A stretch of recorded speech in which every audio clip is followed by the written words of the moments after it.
verdade, a multiversal ela não defende essa tese do controle social. O controle social, quem vai defender é o Joseph Attil. O Tá Joseph aí. Attil, ele entende que a religião cristã foi criada como forma de controle social lá dos judeus, etc, etc. Né? A multiversal ela já abandonou isso, ela não trata isso. Para ela, pode parecer absurdo, o texto não foi escrito para judeus, o texto foi escrito para romanos. Tá? Os primeiros cristãos não eram judeus, o cristianismo não nasceu do judaísmo, o cristianismo nasceu em Roma, na aristocracia romana. É uma tese que, entendeu? Vai começando a ficar cada vez mais difícil levar adiante o negócio. Mas a priori, eles antes não tinham essa visão, não é, Leonardo? Eles são, mas agora como diria Raul isso. Seixas, uma metamorfose ambulante. Pois é.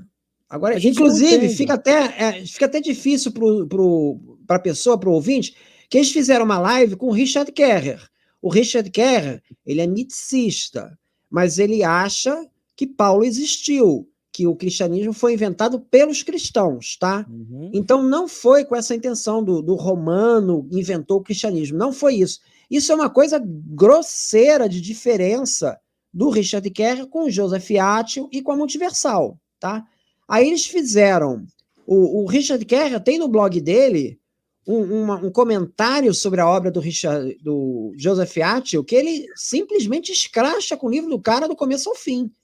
Ele simplesmente considera a tese absurda. Ele chega a dizer assim, você é o tipo de pessoa que envergonha nós misticistas. Envergonha, assim. Eu sinto vergonha alheia ao ler a sua obra, de tanta besteira que está escrita lá. Isso é o Richard Kerrer falando. Aí o Richard Kerrer fez uma live com a Multiversal, que defende o Jesus romano também.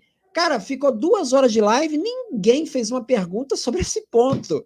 Quer dizer, quem olha a live, pensa que é uma harmonia entre os dois, né? Poxa, os caras estão batendo. Cara, tem uma divergência muito grande entre os dois, né? Enfim, isso passa batido.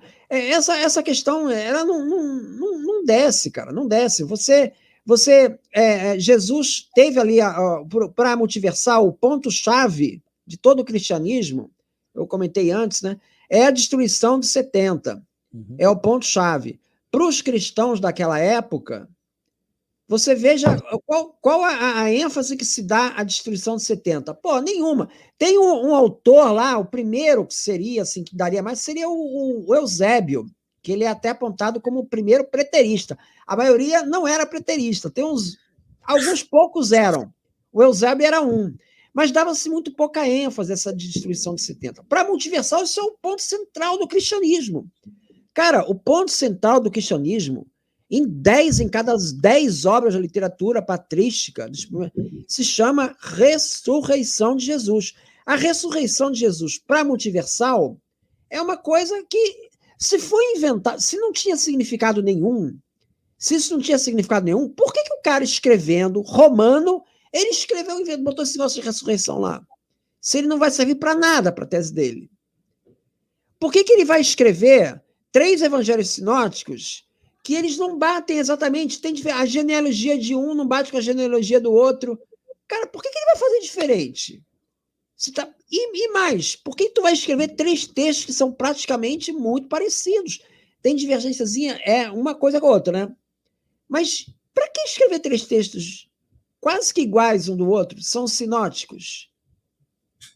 Entendeu? E como é que esses textos se difundiram? Como é que o cristianismo se difundiu? Porque eles acham o seguinte, foi inventado por Roma. Roma escreveu lá os 3 textos sinóticos e dali difundiu. Peraí, meu amigo, difundiu como?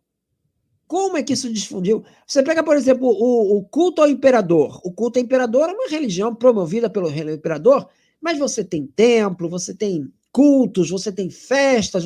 Cara, é difícil. Lembre-se que não tinha internet naquela época, cara. Lembra disso? Não tinha internet. A coisa para decolar, porra, cara, tu tinha que ter. Aí achei uma moedinha lá, uma moedinha em 5 milhões de moedas. Pô, cara, muito pouco, cara. Tem que ter muita moeda, cara, para esse negócio circular. Tem que ter muita estátua, tem que ter muita festa, tem que muita... Aconteceu isso. Quando destruíram Jerusalém, construíram lá um templo em homenagem a Jesus, porque Jesus fala isso nos evangelhos, porra. Ele fala que ele virá em glória, que não sei o quê, que não sei o que lá. Não fala isso? Ele veio, estava lá. Assim, esse evento, o cristianismo, ele foi, ganhou os romanos se converteram em cristãos. Cara, isso demorou um tempão, cara. Foi só o século IV que a religião ficou religião. Quer dizer, é um efeito retardado de 3 séculos. Entendeu? Quando já não tinha nem mais Vespasiano, nem mais Flaviano, já não tinha mais Flaviano nenhum. Flaviano são só aqueles 3 imperadores só e acabou. Então, são teses que elas não batem com os próprios miticistas, não batem. O James Valent, eles indicam, olha, para vocês entenderem a tese da multiversal, leiam o livro do James Valent. Aí eu fui ler o livro do James Valent. Cara, porra, cara, é tão diferente. O cara fala que Paulo era um agente secreto de Roma, que não sei o quê. Falei, cara, porra, tá... Entendeu? Enfim, não, tem muita ponta solta nessa história, não fecha. E o fato de ser uma conspiração tão articulada desse jeito, eu não sei como é que isso se difundiu. Também eles não me explicam como é que difundiu. Agora, essa conspiração tão articulada, ninguém percebeu, cara. Pô, ninguém. O Celso tá escrevendo lá um livro contra os cristãos, o cara tá chamando lá Jesus, que era filho de soldado romano, não sei o quê, tá inventando um monte de coisa. Pô, era muito fácil para ele chegar e falar assim, olha, isso aí foi tudo uma invenção, esse negócio aí nem inventou. Aí eles dizem que isso está escrito Juliano Apóstolo. Eu li Juliano lá de Cabo a Rabo, lá não vi. Onde é que está escrito que Juliano admitia? Essa discussão de Jesus existiu, Jesus existiu, ela só vai aparecer no século XIX, cara.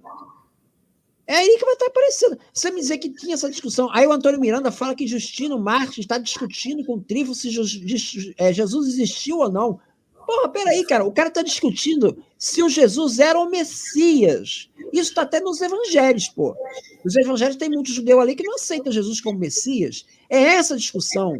Não é se Jesus existiu, não. Jesus, no diálogo com Trífon, que é o judeu, ele está dizendo que, olha, esse cara aí que foi crucificado no madeiro, esse cara aí não pode ser Messias, porque o Deuteronômio diz que quem é suspenso no madeiro, ele é maldito. Então não pode ser esse. Ou seja, esse argumento do Trífon pressupõe um Jesus histórico. Então o debate de Jesus não existiu não está colocado lá nos primeiros séculos. Não está colocado. E para ter um negócio desse vulto, porque não é uma coisinha só, não, cara. Os caras inventaram, porra, uma história do zero. Inventaram Paulo, porra, cara, é muita gente inventando, cara. Peraí, cara. Pô, se fosse uma coisinha só, tudo bem, a gente até levava em conta. Agora, cara, pô. Entendeu? Nem no Star Wars você não tem um universo com tantos personagens, né? Esse é Senhor dos Anéis, esse negócio daí, cara. Pô, não dá, cara. Tá inventando muito personagem.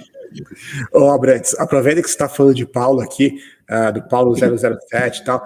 Você tinha falado na outra live lá na Arena Apologética que uma das melhores provas da existência de Jesus, o cristianismo no primeiro século, não é nem mesmo a questão de Jesus em si, mas a questão de Paulo. Você quer explicar melhor esse argumento, da dificuldade que os críticos têm para negar, inclusive, gente que inclusive defende que Jesus é um mito e mesmo assim não consegue negar a historicidade de Paulo?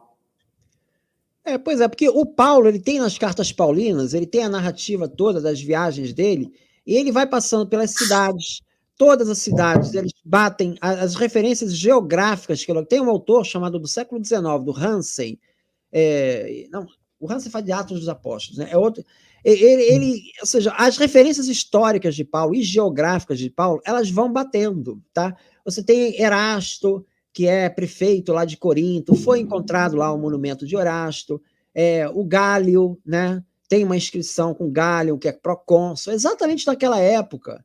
Então, as coisas elas vão meio que batendo. Então, as coisas são concatenadas, elas têm... A história está muito bem encadeada. Você imaginar que uma pessoa construiu aquela história toda, fantasiou tudo, exigir muito, cara. Exigir muito. Não seria razoável isso. Então, a existência histórica de Paulo... Veja, a existência... É o que eu falei, o próprio Richard Kerrer, o próprio James Valent, eles admitem a existência de Jesus, de Paulo, né? Então, a existência histórica de Paulo, ela ainda mais questionar isso, ainda consegue ser mais problemático do que a existência histórica de Jesus. A de Paulo está num nível... Tem um livro recente aqui do Chevy Tarese, né? Que ele fala aqui, Paulo, o que a história tem a dizer sobre ele? E ele fala aqui que ele é bastante categórico aqui, que ele fala da historicidade do Paulo, né? Ele não questiona isso, né?